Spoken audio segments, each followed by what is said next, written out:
YouTube channel देख रहे हैं। मैं इमरान खान हूँ। बहुत बड़ी बड़ी खबरें हैं। सबसे पहले तो ये कि अभी एक नोटिफिकेशन आया है जिसमें इमरान खान साहब ने साबिक वज़ीर आला पंजाब परवेज़ इलाही साहब को 2 मरतबा ये वज़ीर आला पंजाब रहे और इनको परवेज़ इलाही साहब को बना दिया है अपनी पार्टी का सदर पाकिस्तान तहरीक-ए-इंसाफ़ का।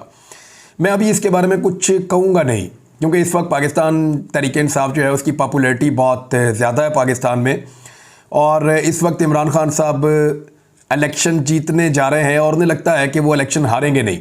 और बात भी ठीक है, कहीं पे भी इलेक्शन करवा लें। पीडीएम की जमातें इसीलिए भाग रही हैं कि इमरान खान साहब इलेक्शन हर हाल में जीत रहे हैं।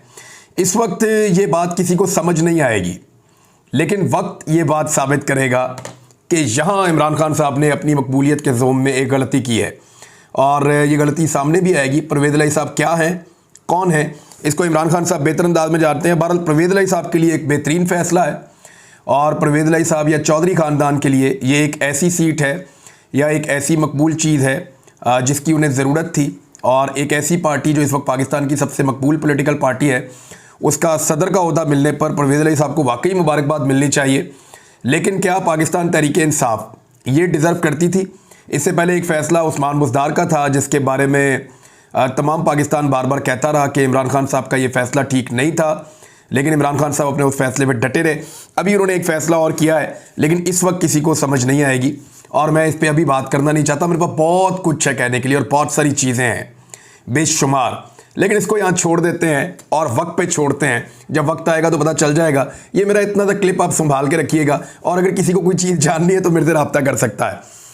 अब जो खबरें हैं उनमें कुछ बड़ी खबरें ये हैं कि इमरान खान साहब को मिल गया है रिलीफ, यानी उन्होंने इस्लामाबाद हाई कोर्ट से रब्ता किया था।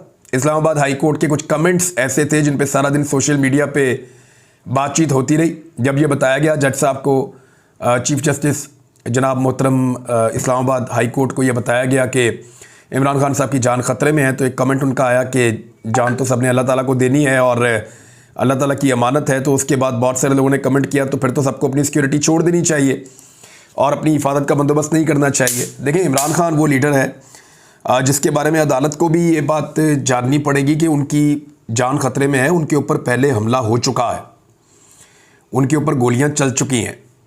ना सिर्फ गोलियां चल चुकी हैं, बल्कि उनके ऊपर पाकिस्तान भर के अंदर 77 मुकदमा दर्ज कर दिए गए हैं, और ये कोई आम बात नहीं है। अब इमरान खान कोई क्रिमिनल आदमी तो है नहीं कि धड़ाधड़ मुकदमा दर्ज हो रहे हैं। अदलिया को भी ये बात देखनी चाहिए कि ये मुकदमा क्या किसी शख्स के ख़िलाफ़ पूरे मुल्क में इस तरीके से दर्ज होते हैं। ये काम तभी होता है जब पाकिस्तान की इस्टेब्लिशमेंट और पाकिस्तान की हुकूमत ये मिलकर फ़ैसला कर ले कि इस शख्स को दीवार के साथ लगाना है और इसको रास्ता नहीं बनाने देना और इसको आगे नहीं निकलने देना। लेकिन मेरे ख़्याल में अभी इसमें इमरान खान साहब को जो एक रिलीफ़ मिला है वो भी आर्जी नौयत का है। 13 तारीख तक के लिए उन्हें कहा गया कि वो अदालत में पेश हो जाएं, तब तक के लिए उनको गिरफ़्तार नहीं किया जाएगा वो वाले केस में जो तोशाखाना वाला है। लेकिन 14 तारीख के लिए इलेक्शन कमीशन ने वारंट जारी कर दिया इमरान खान साहब के ख़िलाफ़। ये जो इलेक्शन कमीशन ने इमरान खान और फवाद चौधरी के वारंट गिरफ़्तारी जारी किए हैं, इसका हुक्म दिया है इलेक्शन कमीशन के मेंबर निसार दुरानी, शाह मोहम्मद जतोई, बाबर हसन भरवाना और जस्टिस रिटायर अकरामुल्ला। इन 4 रुकनी बेंच ने ये हुक्म दिया। इलेक्शन कमीशन ने तौहीन इलेक्शन कमीशन और चीफ इलेक्शन कमिश्नर की तौहीन के केस में वारंट गिरफ्तारी जारी किए हैं। इलेक्शन कमीशन ने हुक्म दिया है कि आईजी पुलिस 14 मार्च को इमरान खान और फवाद चौधरी को पेश करें। हुक्मनामे के मतन के मुताबिक इमरान खान और फवाद चौधरी दानिस्ता इल्तवा मांगते हैं। ये कमीशन की तज़हीक के मुतरादिफ है, इनका रवैया काबिल कबूल नहीं। इन दोनों की कमीशन के सामने गैर हाज़िरी दानिस्ता है। हुक्मनामे में कहा गया है कि गुज़िश्ता समात पर इमरान खान, फवाद चौधरी और ना उनके वकील इलेक्शन कमीशन के सामने पेश हुए।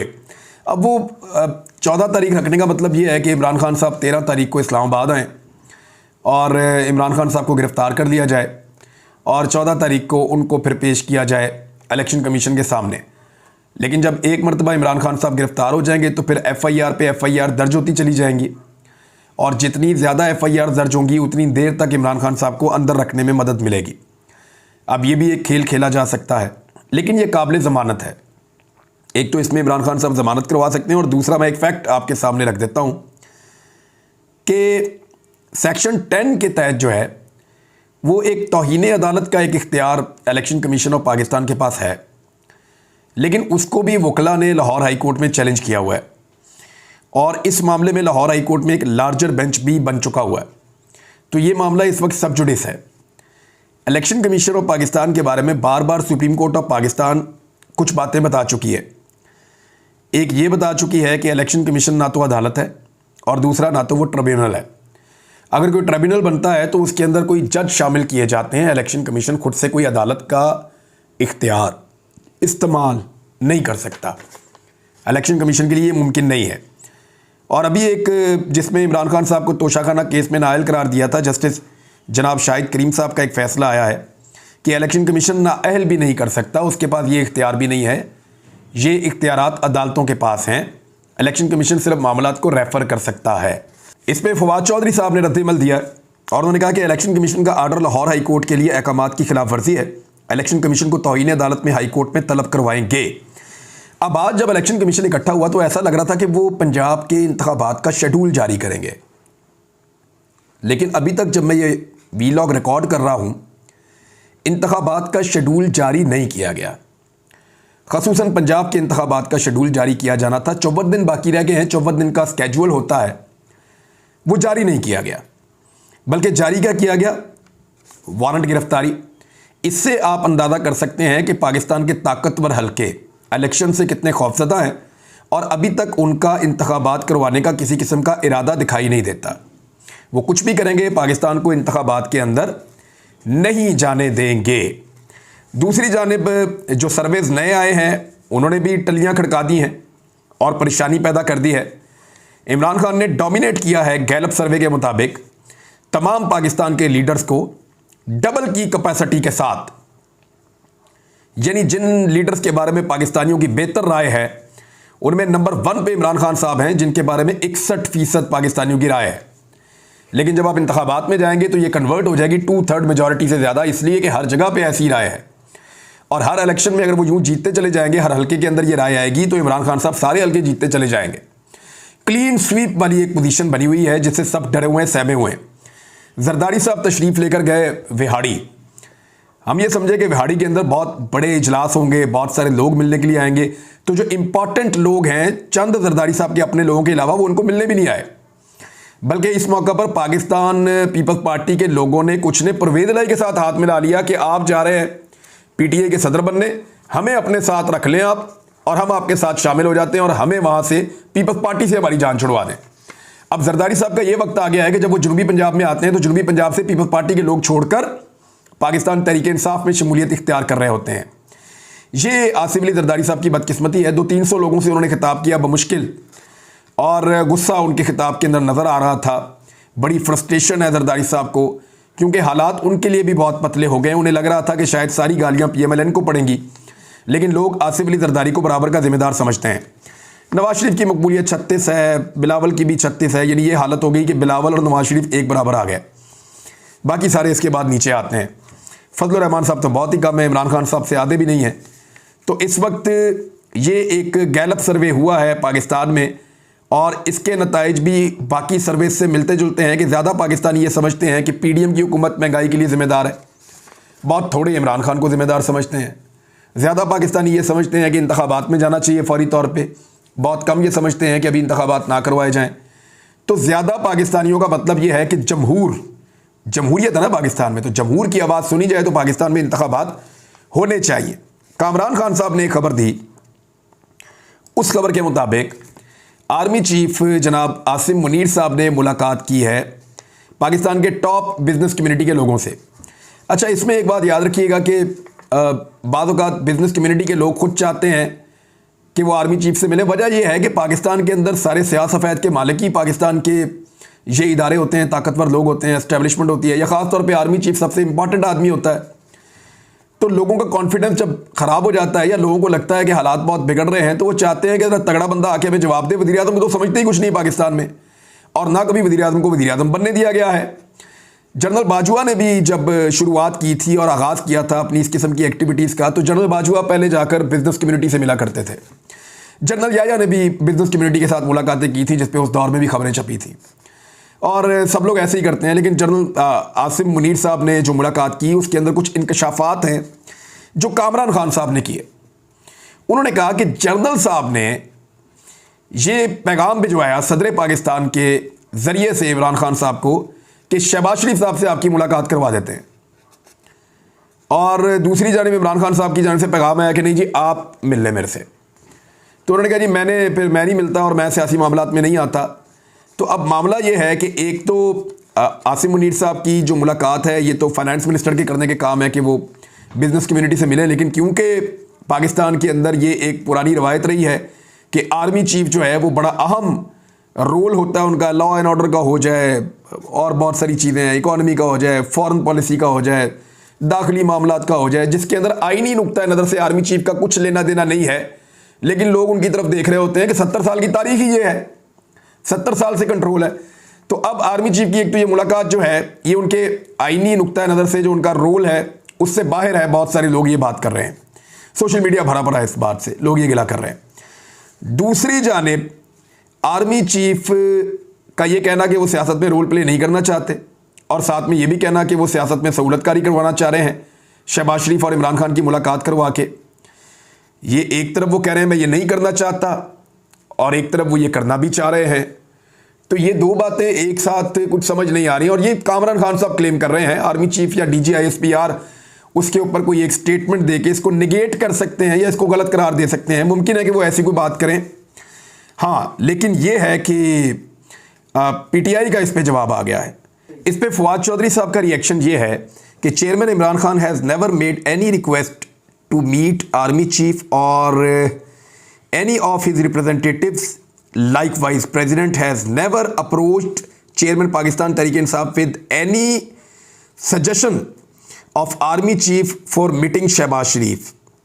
Speculations in this regard are baseless. अच्छा, वो ये कह रहे हैं कि ये अफवाहें हैं जो उड़ाई जा रही हैं और ये बेबुनियाद अफवाहें हैं। इमरान खान साहब ने कभी भी आर्मी चीफ से या उनके किसी नुमाइंदे से मिलने की किसी ख्वाहिश का इजहार नहीं किया, और ना ही सदर पाकिस्तान कभी आर्मी चीफ का पैगाम ऐसा लेकर आए कि शहबाज शरीफ साहब से आपकी मुलाकात करवा देते हैं। और अगर दो पॉलिटिकल लोगों ने मिलना है तो उसमें आर्मी चीफ का क्या काम? यानी शहबाज शरीफ ने अगर मुलाकात करनी है तो परवेज़ खटक साहब जाके मिल सकते हैं, या पार्टी का कोई और बंदा जाके मिल सकता है, या शहबाज शरीफ साहब एक टीम बना सकते हैं, PTI टीम बना सकती है, मिल सकते हैं। अब पॉलिटिकल पार्टीज़ का काम है, वो आपस में मिलकर मामला को तय भी कर सकते हैं। इमरान खान साहब का प्रॉब्लम तो सिर्फ ये है ना, वो कहते हैं मैं NRO नहीं दूंगा। वो ये कहते हैं कि करप्शन के केसेस के ऊपर बात ना करो मेरे साथ, बाकी सारी चीज़ों के ऊपर मेरे साथ बात कर लो।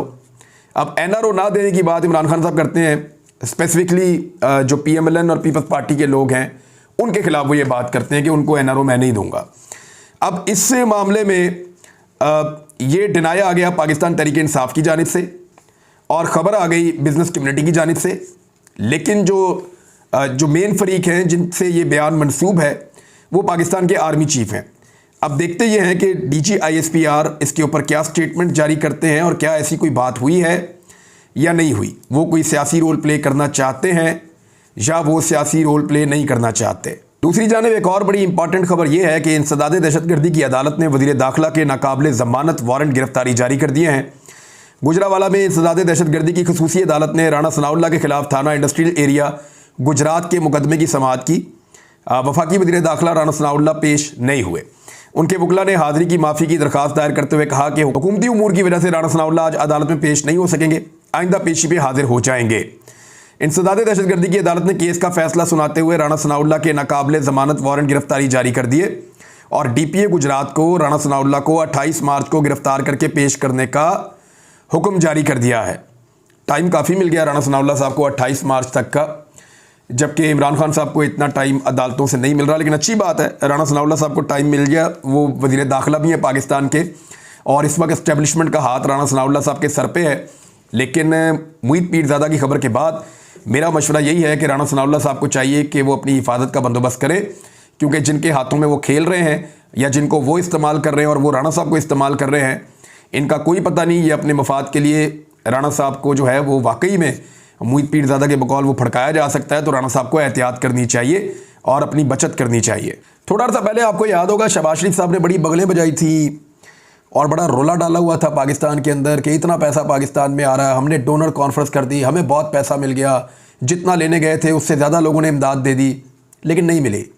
यानी अक़वाम मुत्तहिदा के तर्जुमान जो हैं उनका एक स्टेटमेंट आया और उन्होंने न्यूज़ ब्रीफिंग वो दे रहे थे, तो उनसे जब सवाल पूछा गया कि जनवरी में वादा की गई ज़्यादातर रकम कहाँ गायब है, जिस पर उनका कहना था कि गायब है क्योंकि लोगों ने अभी तक दी नहीं है, क्योंकि इस वक्त जो पाकिस्तान के अंदर हुकूमत मौजूद है इस पर लोग ट्रस्ट नहीं करते।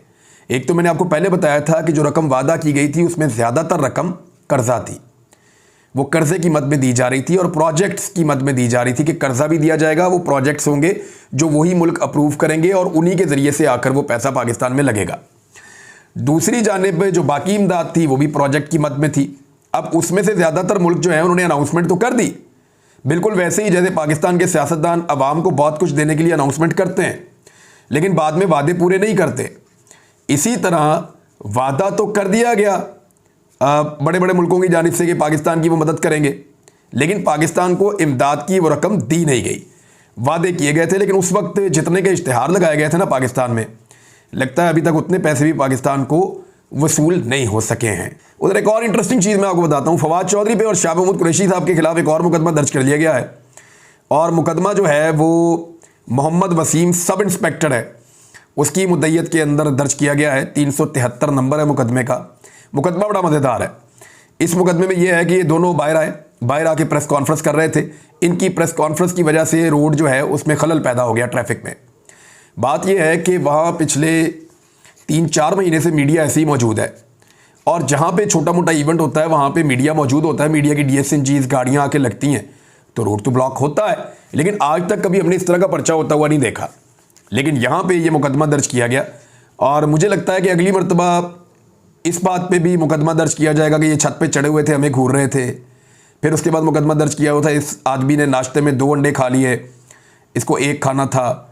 अगली मरतबा मुकदमा दर्ज कर दिया जाएगा कि ये चलता हुआ पीछे मुड़ के देखता है, बगैर इंडिकेटर दे हुए पैदल चल रहा है। यानी अजीबोगरीब किस्म की मुझे चीज़ें लग रही हैं और ये बचकाना किस्म के मुकदमात पाकिस्तान में दर्ज किए जा रहे हैं। ये चीज़ें किसी और को नुकसान पहुँचाएँ या ना पहुँचाएँ।